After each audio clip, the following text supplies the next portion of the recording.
Bonjour et bienvenue dans ce nouveau JTPT, journal télévisé pour la Thaïlande, journal hebdomadaire. On va réviser les news de la semaine du dimanche 26 novembre 2023. Alors cette semaine, de quoi on va parler? On va faire 2-3 flashback news sur des infos de JT précédents, les transats qui ont disparu sur la plage de Surin à Phuket, un classement qui explique que la Thaïlande aurait le pire niveau d'anglais de l'Asie, des noces de sang qui impliquent le marié lui-même à avoir tué 6 personnes durant son mariage, le fugitif numéro 1 de la Thaïlande toujours en cavale et qui nargue la police, ainsi que d'autres news et une vidéo zapping, donc restez bien jusqu'à la fin. Allez, c'est parti, générique et place aux news.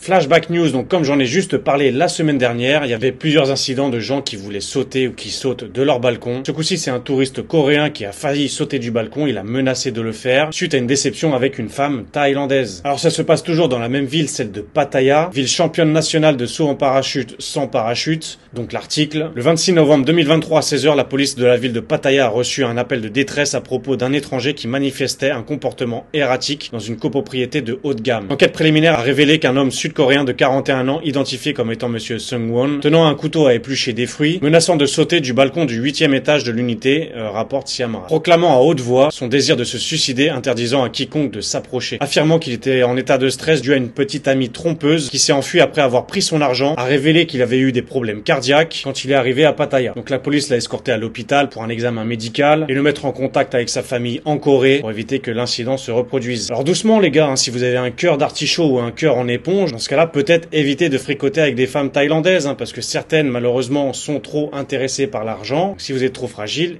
évitez. N'allez pas trouver des mauvaises fréquentations dans les mauvais coins. Et bien entendu, cela représente une minorité de femmes thaïlandaises vénales et vicieuses. La plupart sont très adorables et souriantes, très gentilles. Mais ça, naturellement, ça ne va pas être relevé par les news. Personne va faire un article sur un couple où tout se passe bien. Bon, les commentaires rapidement, donc il y a des smileys qui rigolent. Un autre qui dit ironiquement, oh, une petite amie trompeuse à Pattaya? Sûrement que non. Et troisième commentaire, pauvre homme, pauvre gars. Toujours en flashback news, il y a quelques JT précédents, j'avais parlé des frères Ashkabov qui avaient été accusés de séquestration, torture, vol de bijoux et d'argent à un ressortissant italien à Phuket. Alors là, du coup, un article dit que les frères Ashkabov blanchis et libérés. Les frères Ashkabov avaient été arrêtés début septembre en lien avec 3 Kazakhs qui avaient pénétré de force dans la villa d'un Italien dans un resort à Chengtale et l'avaient séquestré, attaché, bâillonné et frappé pendant plusieurs heures pour obtenir des informations. Donc le butin s'élevait à 12 millions de bahts, à plus de 300 000 $. Donc c'est officiel, toutes les charges retenues contre les frères Ashkabov ont été abandonnées et ils sont libres. Oui, on dit qu'on a la vidéo de la plaidoirie de la défense. Allez-y. On a trouvé des photos de vous sur place, des vidéos de vous sur place, des empreintes digitales, même un slip usagé, c'était bizarre ça. Enfin bref. Qu'avez-vous à dire pour votre défense? Wallah, c'est pas moi. Bon bah acquitté, tu peux y aller. Ah bah il a dit voilà, ah bah si, voilà ça marche, hein, c'est 2014, c'est la street. Oh JB fais pas la gueule. Il a dit voilà, c'est bon, il peut là. Ah bah voilà, bah c'est bon. Bah donc affaire classée. Et dernière petite flashback news, j'avais parlé en sujet principal de casinos illégaux en Thaïlande. Ce coup-ci, ils en ont trouvé un en plein Bangkok, mais un vrai casino avec des machines à sous, des tables, avec des employés, la totale. Comme on peut voir sur la photo, un vrai casino chinois découvert à Bangkok. Cette fois-ci, ce n'est pas un tripote. Ça a l'air très bien organisé. En voyant un peu la tête de l'employé, je crois qu'elle est dégoûtée là. Ouais, ça risque de prendre cher. Nos amis chinois, fidèles aux news chaque semaine, ces mêmes qui boudent toujours la Thaïlande et qui maintenant de façon hebdomadaire font partie de l'actualité. Donc ils se plaignent toujours d'insécurité, mais eux-mêmes ont tendance à créer des problèmes en Thaïlande. Donc calmez-vous un petit peu les gars, hein, un petit peu. Surin Beach débarrassé de ses transats de plage, sauf un seul opérateur, le beach club du coin. Alors l'article, la décision a été appliquée la semaine dernière et signalée par de nombreux touristes indiquant que les chaises longues avaient toutes été dégagées sauf un seul opérateur. Seul le Surin Beach Club reste autorisé à avoir des chaises longues, des tables et des coussins sur la plage. Pourquoi, demande un touriste. Alors on n'a pas la réponse, mais certains critiques pourraient dire oui, c'est le beach club du coup qui veut avoir le monopole et qui veut proposer que ses services, comme ça il rapatrie tout le monde chez lui. Bon, honnêtement, je pense pas, parce que les gens qui veulent être tranquilles avec une petite serviette sur la plage et sur le transat ne veulent pas forcément aller dans un beach club. Donc tu vas pas convertir de force des gens qui veulent être tranquilles sur la plage, un beach club avec de la musique et des cocktails à 300 bahts. Donc je pense pas que ce soit la même clientèle et je pense pas que ce soit le beach club qui a imposé ça. Là, je pense qu'on a plutôt l'explication qui suit. Cette éviction intervient après la grande cérémonie début novembre marquant le début de la construction de la terrasse de verre. Car oui, j'ai failli le poster dans un ancien JT, il y a un projet de terrasse de verre, un viewpoint qui va être construit pour avoir une belle vue sur l'ensemble de la plage avec des allées pour marcher, quelque chose d'assez joli. Projet qui va être en début de construction. Donc la terrasse de verre à Surin Beach, pendant laquelle les officiels et les personnes présentes ont pu avoir une vue plongeante sur Surin Beach et les longs alignements de chaises longues, de parasols s'étendant sur toute la longueur de la plage. Cette éviction pratiquée à Surin Beach suite à une inspection du gouverneur de Phuket, Sopon Suwanarat, où 3 loueurs de chaises longues et parasols ont été arrêtés pour activité illégale. Donc apparemment, les gens qui exploitaient les transats, les chaises longues, n'avaient pas forcément l'autorisation. Je crois que c'était déjà arrivé dans le passé, où il y avait déjà des opérateurs qui s'installaient, qui ont déjà été virés. Et là, vu qu'il y a eu la visite du gouverneur et de hauts responsables suite à ce projet, mais là, quand ils ont dû voir toute cette installation face à eux, ils se sont peut-être posé la question, mais au fait, ils ont le droit, ces gens-là, de mettre tous les transats? Non? Allez, tu me dégages tout ça. À mon avis, c'est dû se passer comme ça, tout simplement. Donc pour l'instant, sur Surin Beach, apparemment, il y aura plus de transat, à part si ça revient petit à petit, de façon légale ou non. À voir. Donc la Thaïlande fait l'impasse sur l'anglais, le pire niveau de l'Asie. Sur 113 pays figurant dans l'indice de compétences en anglais, EPI, la Thaïlande se classe 101e avec un score de 416, tandis que le score moyen mondial est de 502. Donc 101e sur 113 pays. Alors on zappe un petit peu l'article, on va aller un peu dans les chiffres. Cette année, les Pays-Bas sont en tête du classement avec un score de 647, suivi de Singapour, de l'Autriche, du Danemark, de la Norvège, de la Suède, de la Belgique et du Portugal. Ensuite, Afrique du Sud, Allemagne, etc. Pas de France dans la tête du classement, cela ne m'étonne pas. Hi, how are you? Je suis français. But how are you? Can you speak in English? Thank you very much. Alors j'ai fait ma petite recherche, apparemment on serait 31e et on aurait perdu 3 places récemment, donc ça recule. Donc on n'a pas de quoi fanfaronner. En Asie, les premiers du classement sont Singapour qui arrive en tête, suivi des Philippines, de la Malaisie, du Vietnam, de l'Indonésie, du Myanmar, du Cambodge et de la Thaïlande. L'indice n'inclut pas Brunei et le Laos, donc c'est pas dans le classement, je ne sais pas pourquoi. Lorsqu'on détaille le score thaïlandais par ville, Chiang Mai obtient le meilleur score avec 464, suivi de Bangkok, Phuket, Songkhla et Rayong, tandis que Prachuap Khiri Khan a le score le plus bas du pays. À la fois, je ne sais même pas où c'est. C'est une province totalement perdue et ce qui pourrait se comprendre qu'il n'y ait pas de niveau d'anglais. Et même, ça m'étonne même qu'à Phuket, on soit dans le top classement du pays parce que je trouve que même le niveau reste très très faible, y compris quand tu vas dans des grandes structures, des grands hôtels. Parfois, les serveurs ne parlent même pas du tout anglais. Tu poses une question, il est totalement paumé. Donc, je pense qu'il y a encore beaucoup d'efforts à faire. Apparemment, il y aurait une raison sur le fait que le niveau d'anglais aurait été freiné dû à l'ancien Premier ministre. On va lire ça. Il n'est pas étonnant que le niveau d'anglais baisse drastiquement en Thaïlande. C'était un choix assumé de Prayut, l'ancien Premier ministre, de faire passer l'enseignement et la morale de l'histoire avant les apprentissages. Avec un petit pic en fin de l'article, surtout l'anglais qui permet de lire des messages étrangers sur Internet. Donc ce que sous-entend l'article, l'ancien Premier ministre ne voulait pas que la jeune génération s'éduque trop en anglais pour pouvoir trop lire et se renseigner sur Internet, peut-être garder un peu le contrôle. Malheureusement, il a perdu le contrôle, il l'a perdu aux anciennes élections. Les initiatives de Prayut allant dans ce sens se sont retournées contre lui, car les lycéens savent très bien reconnaître la propagande. Non seulement les enfants n'avaient plus le droit aux enseignements, on le voit avec l'anglais, mais ils se sont aussi dressés contre le régime Prayut et ses fables. Ça va être la traduction, c'est pas très clair. Mais quoi qu'il arrive, la Thaïlande a encore beaucoup d'efforts à faire s'ils veulent surtout encore développer encore plus leur tourisme et surtout l'accueil du tourisme. Alors quand on est en vacances, c'est assez marrant d'entendre l'accent, entendre leur façon de parler en anglais un peu chanté. Certaines expressions font même partie du patrimoine. Par exemple, same but different, donc pareil mais différent pour les anglophobes. No money, no honey, no plem. Voilà, toutes ces petites expressions qui font aussi beaucoup le charme du pays. Passons tout de suite à la Dark News. Noce de sang en Thaïlande, le marié lui-même, pendant la cérémonie, abat 6 personnes et se retourne l'arme contre lui. Qu'est-ce qui s'est passé? Qu'est-ce qui l'a poussé à faire cette tuerie tragique? Lisons l'article. Un para-athlète thaïlandais médaillé a tué son épouse et 4 autres personnes lors de sa cérémonie de mariage avant de retourner l'arme contre lui, a annoncé la police. Le couple vivait ensemble depuis 3 ans avant de décider de se marier officiellement. Chaturong avait 15 ans de moins que la mariée, qui était une belle femme. La fête de mariage a eu lieu en soirée, en présence d'invités et de proches des deux parties. Pendant la fête, les invités et les proches ont remarqué que Chaturong n'avait pas l'air aussi heureux qu'il aurait dû l'être. Ils se sont disputés sur des questions privées et plus tard, Chaturong a brusquement quitté la fête pour rejoindre sa voiture. Peu de temps après, il est revenu avec un pistolet et a commis ce que l'on appelle dorénavant une tuerie.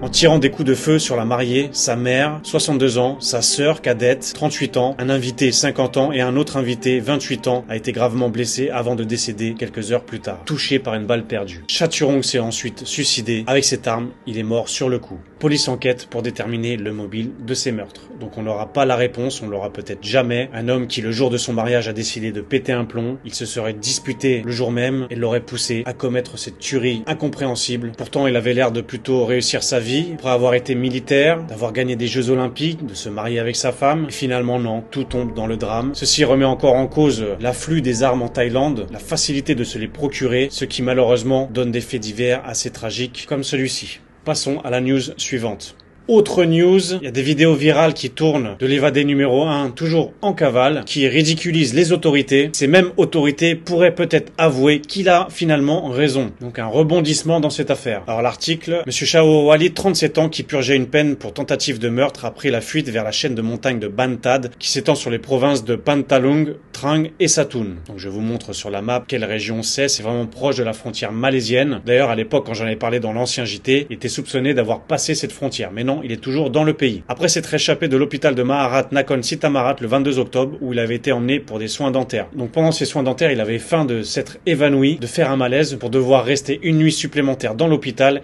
et pendant cette nuit, c'était comme ça qu'il s'était échappé malgré la surveillance policière. Monsieur Sreta, le Premier ministre, est intervenu après la diffusion de 2 clips vidéo dans lesquels un homme qui semble être Shawalit affirme qu'il s'était enfui parce qu'il était victime d'une injustice et que ses requêtes auprès du ministère de la Justice étaient restées sans réponse. Donc s'il fait des vidéos, c'est pas forcément pour fanfaronner, mais c'est surtout pour proclamer une injustice envers lui-même. Selon lui, il y aurait des fausses accusations sur lui. Dans le premier clip qui a circulé sur les réseaux sociaux vendredi soir, Shawalit a déclaré qu'il était la seule personne à qui la libération sous caution avait été refusée et condamné à la prison, tandis que les autres, y compris des fonctionnaires ripoux, n'avaient pas été inculpés. Donc là, il tacle un peu la police que certains ripoux accusés plus gravement peuvent être libérés sous caution, mais pas lui. Il a également affirmé que les autorités avaient tenté de le piéger dans une affaire de drogue alors qu'il n'avait jamais été impliqué dans des affaires de stupéfiants. La police planque souvent de la drogue chez les gens qu'elle veut arrêter, mais rien ne dit si c'est le cas ou non. Donc ça peut arriver que certains ripoux, quand ils en ont marre de votre tête, font une petite perquisition chez vous, planquent de la drogue, et là, oh, tu es vilain, tu as de la drogue chez toi, tu dois aller en prison. Ça peut arriver. Dans le deuxième clip qui a circulé samedi, Shawalit a admis être impliqué dans un vol, mais a nié avoir intimidé des procureurs. Il a déclaré qu'il soupçonnait que cette affirmation visait à justifier toute tentative de l'exécuter pendant la chasse à l'homme. Alors ceux qui le revendiquent, je veux que des poursuites judiciaires soient intentées contre le procureur et contre ceux que j'ai mentionnés. Si des mesures sont prises contre eux,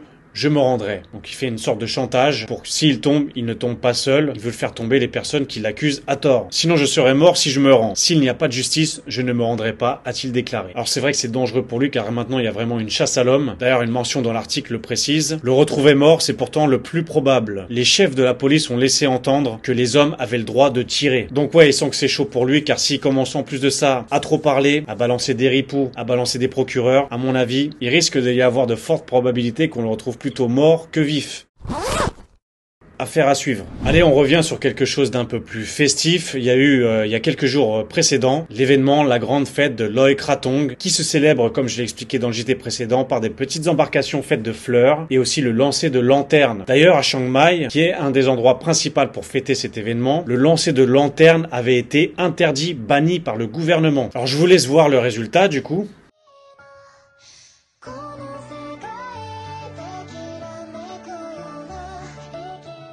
Ouais, l'interdiction a bien fonctionné, hein.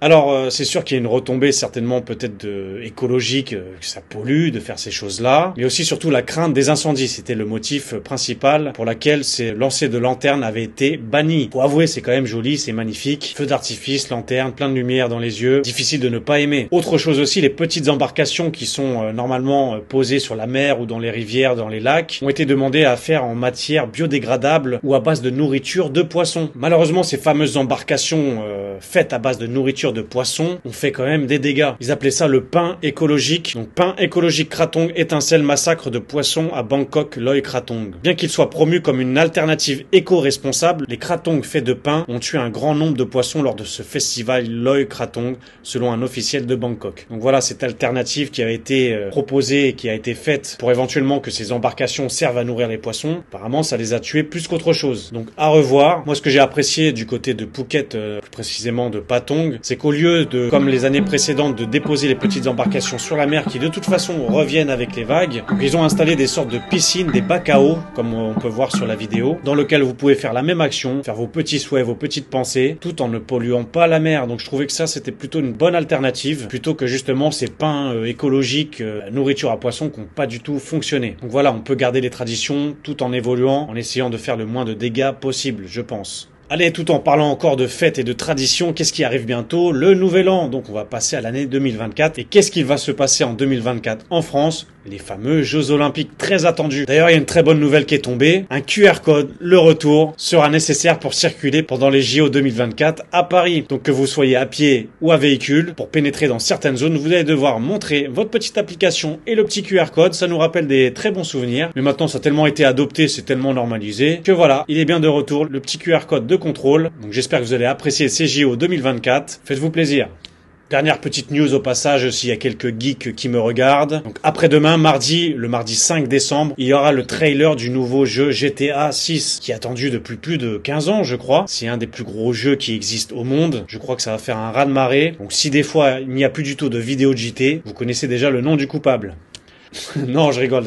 Quelque part, j'aimerais bien y jouer, mais je ne peux absolument pas. Même si quand je vais voir les vidéos, je crois que ça va me tenter quand même. Allez, pour terminer, petite vidéo zapping que je trouvais sympathique. D'ailleurs, je reconnais très bien l'endroit, c'est à Patong. Petite rue qui amène à Patong Beach. Donc on voit un Anglais qui filme un petit marchand de fruits ambulant, ce qu'on adore trouver quand il fait chaud. Vous voyez des petites pastèques bien fraîches dans les glaçons, de la mangue, un peu tous les fruits. Donc il l'interpelle, il lui fait une petite demande spéciale, lui expliquant qu'il n'a pas du tout d'argent et qu'il n'a pas mangé de la journée et qu'il lui demande de l'aide, à savoir s'il pouvait lui donner des fruits gratuits. Donc il lui dit: salut mon frère, comment tu vas? Mon frère, je n'ai pas du tout de nourriture, qu'est-ce que tu as? Tu as peut-être une pomme, une poire, mais j'ai pas du tout d'argent. Et le Thaïlandais, tout de suite sans réfléchir, spontanément: oui, qu'est-ce que tu veux? Tu veux une mangue? Et l'Anglais lui dit: mais t'es sûr, hein, t'es sûr? Le copain du Thaïlandais dit: oui, il a un grand cœur, il a un grand cœur. L'Anglais lui redemande: t'es sûr, hein, mon frère, hein, t'es sûr? Il dit: bah écoute-moi, combien ça coûte normalement? Donc le Thaï lui dit 50 bahts. Et là il commence à compter les billets, 1, 2, 3, 4, 5. Pendant qu'il compte les billets, le Thaïlandais prend juste les 100 bahts et veut lui rendre la monnaie, garder juste ses 50 bahts, donc toujours dans la modestie, dans la gentillesse. Et au final, l'Anglais lui dit: bah tiens, 2000, les 2000, c'est pour toi.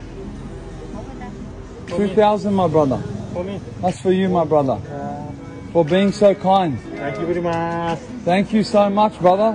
Voilà, pour récompenser son bon cœur, sa bonne action. On pourrait très bien dire que ça a été mis en scène, etc. Mais je pense pas, vu la réaction spontanée du Thaïlandais avec son ami en face, je pense pas que ce soit des acteurs. Quoi qu'il arrive, même si l'Anglais cherche un petit peu le buzz, à faire cette petite caméra cachée, s'il lui a vraiment donné les 2000 qu'il lui reprend pas après, ça reste une bonne action. Tant mieux si ça lui fait un peu de buzz sur ses réseaux sociaux, ça fait partie de la com, du marketing. Et puis si ça peut récompenser un Thaïlandais, pourquoi pas? Allez, c'est tout pour ce JT, merci d'avoir regardé jusqu'au bout. Merci aux plus de 70 nouveaux arrivants. Un petit rythme de croisière entre 50 et 100 abonnés par semaine, c'est très bien. Donc là, on est à plus de 750. Après cette vidéo-là, je pense qu'on va dépasser les 800. Du coup, la semaine prochaine, je vais vous parler des fameux défis que je vais vous proposer, qui nous laissera le temps durant une vidéo ou deux, c'est-à-dire 1 ou 2 semaines, de faire le vote. Et vous allez choisir le défi que je vais devoir relever, que je diffuserai une fois les 1000 abonnés franchis. Donc restez bien connectés, ça s'approche. C'est qu'une question d'une semaine ou deux. Donc merci de votre participation, de vos commentaires. Continuez vos interactions, je réponds à tous les commentaires. Ajoutez mes réseaux sociaux. Prenez soin de vous. Couvrez-vous parce qu'il fait froid, j'imagine. Je vous dis à la semaine prochaine car l'info n'attend pas. Ciao!